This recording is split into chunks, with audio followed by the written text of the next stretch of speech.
Startup Show. So today we have Raes Banescu, founder and CEO of retargeting.biz, and we'll talk to Raes about his entrepreneurial journey. As always, we'll ask the questions about how did he grow his startup, what were his first actions, how did he acquire first customers, what learnings can he share with us. So all you love about our podcast.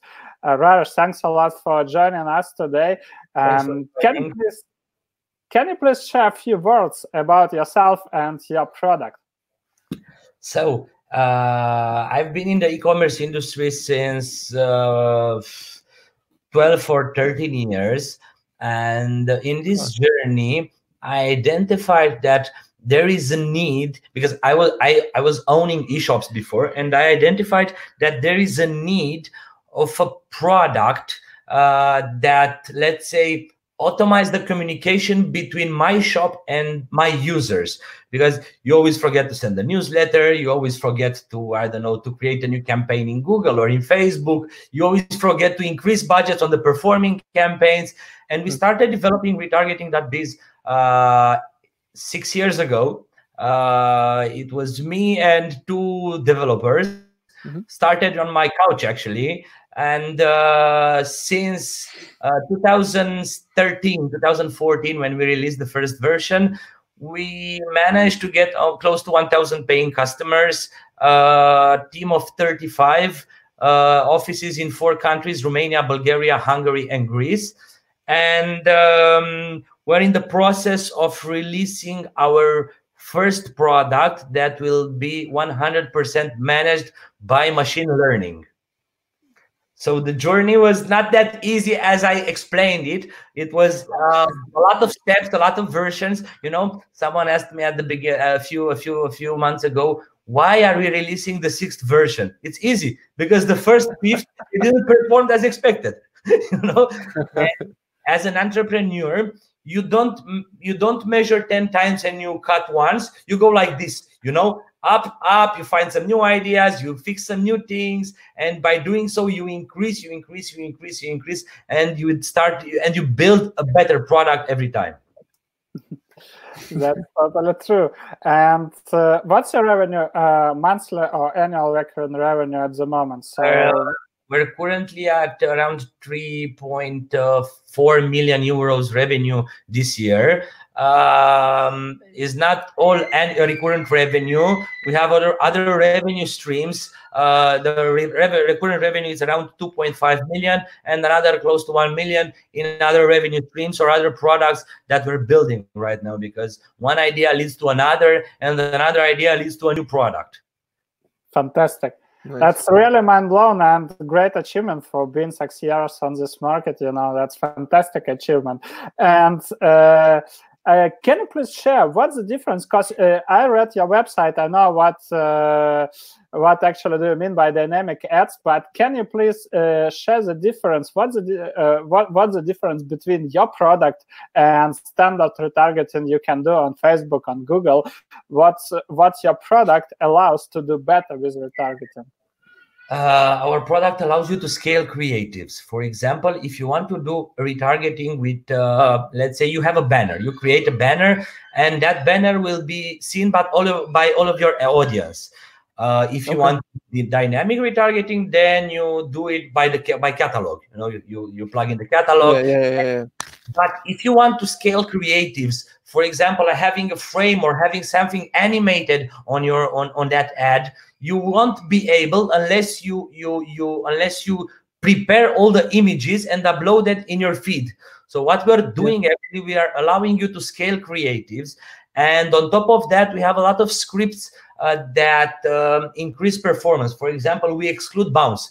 If someone clicks on your ad, lands on the website and bounce, then we will automatically create an audience with bounce, and we will not show ads to the bounce audience. Or we have automated A/B testing that identifies where is the best place in order to deliver that ad, in chat, in carousel, on the right side, and we push budgets based on this A/B testing. Having access to the Facebook API, there are a lot of automation scripts, because as you know, we are one of the few companies in Eastern Europe that have the Facebook Marketing Partner badge. And we have via API, we have access to a lot of scripts that allows us to optimize better the ad, and we are delivering with let's say 20 to 30% lower CPA if you run ads with us. Nice.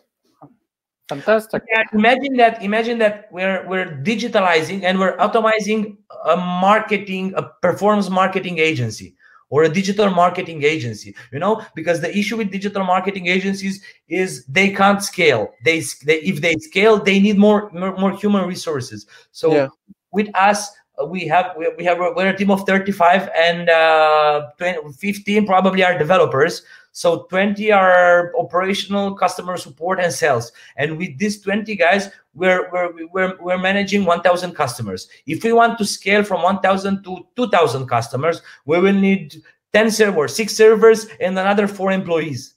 So it's easy to scale. So we're having this product, that, let's say, we are offering 80 or 90% of the services that an agency are offering.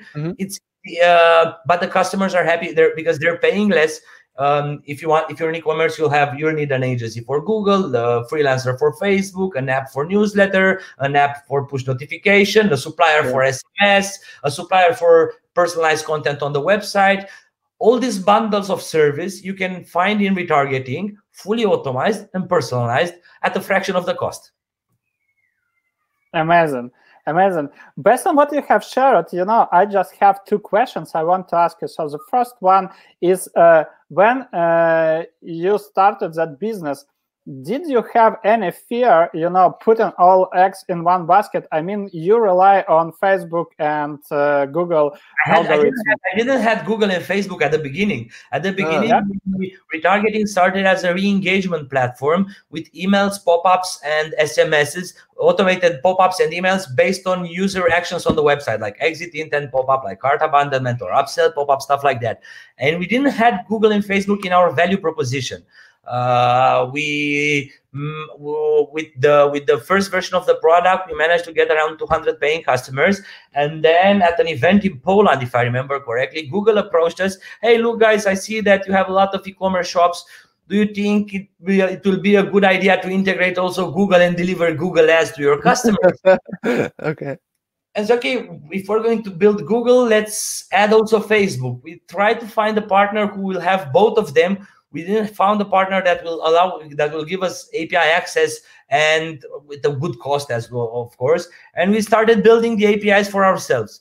And then right now we're implementing Viber ads, YouTube dynamic ads, and the Google Display Video 360, the enterprise tool, like retail does or stuff like that. Yeah.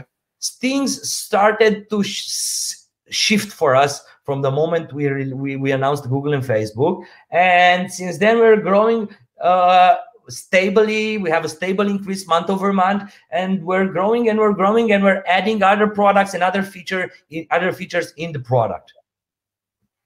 We're not where we want to be, but hopefully in the new version that will be released in August or September, it will be very close to what we tried to build since 3 or 4 years ago. Because in development, things are never easy. The deadlines are always missed. The developers are very hard to get, and even if you get them, they are very hard to maintain, to keep them engaged. Because I'm a developer, I'm used to you. I'm bored with this technology. I want something different. And if you're not able to keep up, or if you're not able to cope with their needs, then they're going to shift. And it's in my perspective, the biggest challenge that we have so far is the human resource. Or we had. I don't know with this situation if we're still going to have the same challenges in finding personnel.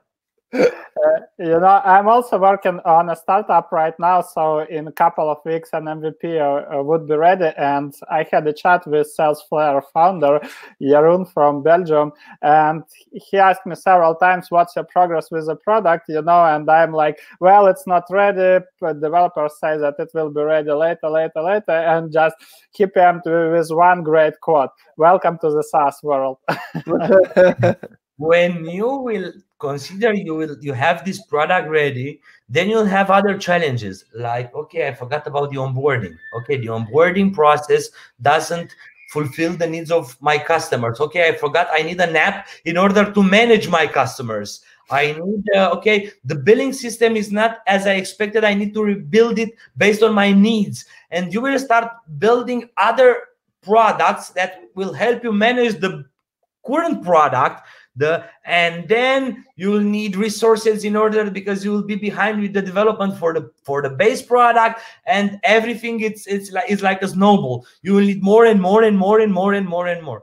But the first thing, my advice is, the first thing, if you want to have a SaaS, is something that I haven't done, and I switched a few months ago, like 4 or 5 months ago, at the beginning of the year, and we will, I think that this will change the face of our company. Listen to your customer. Be egocentric on the customer. We were focused on, we want more customers, we want more revenue, we want more countries, we want more and more and more, but we were not, the growth comes with a very high cost. When we had 200 customers, all of them were happy. Now the satisfaction rate, it's not that great, and because I can't handle all customers. You know, if an account is dealing with me, he's happy. I know what to tell him. I know what to suggest him. But otherwise, the satisfaction rate, it started decreasing, and now we are focusing on customer needs, and we're building products based on customer needs. The idea is that if the customer in order to build a feature for a customer takes more than 6 months, don't build it. In 6 months, they will need something else. So you need to be, let's say, one step ahead on their needs, but still match your development ideas with part of their needs and part of their scaling efforts. You know, because everything comes to the customer. He's the one that is paying you. So getting to up to 100 customers, it's easy, because you can do it yourself without any employees or without any customer support, without scaling from 100 to 500. It's okay. You can do it with money. Scaling from 500 to 5,000, that is at our point, that is the pain point that we have at this current time.